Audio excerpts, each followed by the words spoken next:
Al-Qadir trust university और 190 million pound में आपने देखा खान साहब को 14 साल कैद और 10 लाख रुपए जुर्माना, जबकि बुशरा बीबी को 7 साल कैद और 5 लाख रुपए जुर्माना। अगर खान साहब जुर्माना अदा नहीं करते तो 6 महीने कैद और काटनी पड़ेगी। बुशरा बीबी अगर अदा नहीं करती जुर्माना 3 लाख तो उनको 3 माह और काटनी पड़ेगी।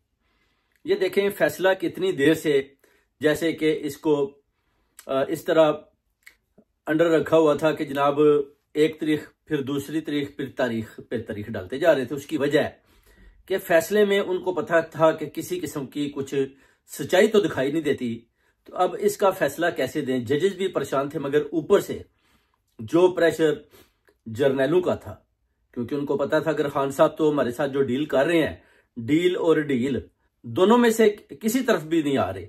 और ऊपर से खान साहब को उन्होंने जो तारीख दी थी कि आपको 12 से 14 जनवरी तक हम जो है रहा कर देंगे, या आपको हम बनीगाला भेज देंगे या जमान पार्क, उधर आपको हाउस अरेस्ट कर देंगे अगर आप हमारे साथ डील कर लेते हैं। खान साहब ने बोला जी ना डील होगी ना डील होगी, आप मुझे बाहर भेजें, उसके बाद फिर देखेंगे। अब इन्होंने भी अंदाजा लगा लिया कि अगर खान साहब एक दफा बाहर आ गए तो खान साहब तो नहीं छोड़ेंगे हमें।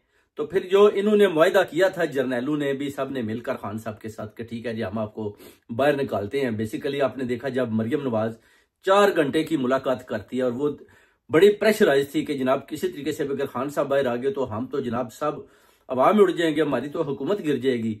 जैसा भी है आप खान साहब को अंदर रखें, इस जो आप उनके साथ मुज़ाकरात कर रहे हैं इनको आप फिल फॉर स्टॉप करें। अब जो पीटीआई और हुकूमत के साथ मुज़ाकरात चल रहे थे वो भी एक बिल्ली और चूहे का खेल बना हुआ था। ऊपर से इनको ट्रंप का भी डर था कि अगर ट्रंप आ गया, उसने हलफ बर्दारी ले ली तो खान साहब को तो छोड़ना पड़ेगा। मगर जो फैसला इन्होंने दिया आप देखेंगे कि हाई कोर्ट में वो फैसला हवा में उड़ जाएगा। उससे पहले आप तोशाखाना का देख लें, इद्दत का देख लें, साइफर का देख लें, सारे मामला जो थे वो कैसे 1 मिनट में हल हुए और सारे फैसले हवा में उड़ गए। और ये जो अभी इन्होंने कैद दी है अपना अलकादर ट्रस्ट या 190 मिलियन के मामलात में, ये आपको उड़ता नजर भी नहीं आएगा। सिर्फ ये डरे हुए हैं क्योंकि आपको पता है जो ओवरसीज कम्युनिटी और दूसरे ममालिक की जो अपना ओवरसीज कम्युनिटी एशियन है, जिनका जो प्रेशर है, बेसिकली इनका प्रेशर जो है ना वो ये सस्टेन नहीं कर पाए।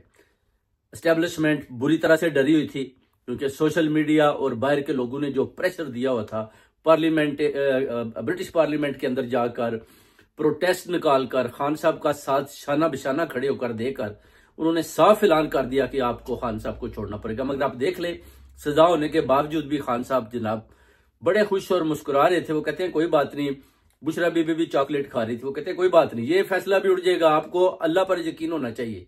अगर अल्लाह की तरफ से कैद है तो फिर कैद काटनी पड़ेगी, अगर नहीं है तो देखा जाएगा हक और सच पर खड़े हैं।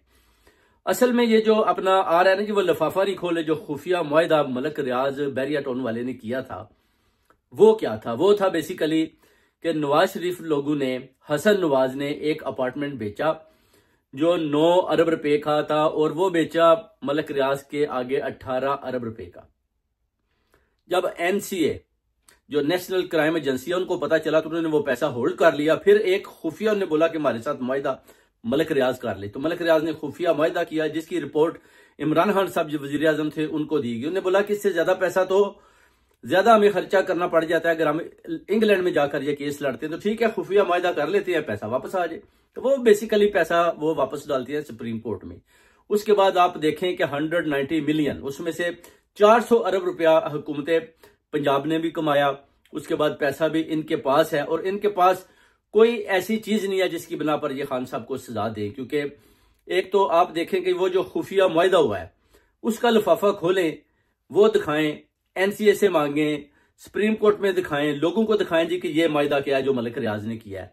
तो फिर ये सारा मलबा खान साहब के ऊपर कैसे डाला जा रहा है? बेसिकली ये गेम ब्लेम की एक जो है ना, ब्लेम गेम गेम ब्लेम, इस तरह की एक चल रही है अपना जर्नैलों के अंदर, हुकूमत के अंदर और पीटीआई के लोगों में। यानी ये खान साहब को हर तरफ से, हर एंगल से जो है ना मुजरम बनाने की कोशिश कर रहे हैं, मगर बार बार नाकाम हो रहे हैं। और ये इनका आखिरी जो था ना, ये गेंद थी जो उन्होंने फेंक दी है। और इंशाल्लाह ताला आप देखेंगे कि हाई कोर्ट में इस फैसले को कैसे उड़ाते हैं। जैसे सलमान अकरम राजा ने बोला कि हम इंशाल्लाह उधर चैलेंज करेंगे और ये फैसला भी उड़ता हुआ दिखाई नहीं देगा, क्योंकि फैसला उन्होंने बोला कि बिल्कुल गलत है। समझ नहीं आ रही कि इन जजों ने ये कैसे और किस तरह और किसके प्रेशर में आकर फैसला दिया। बेसिकली जज जो है ना वो जर्नैलों का प्रेशर बर्दाश्त नहीं कर पाए और उनको मजबूरन ये फैसला देना पड़ा।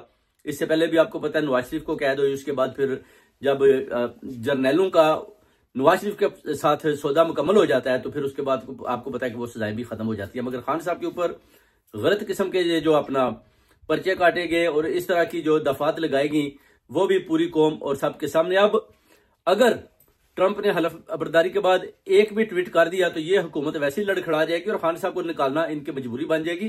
कौम और आवाम घबराए नहीं, इंशाल्लाह बहुत जल्द खान साहब बाहर होंगे।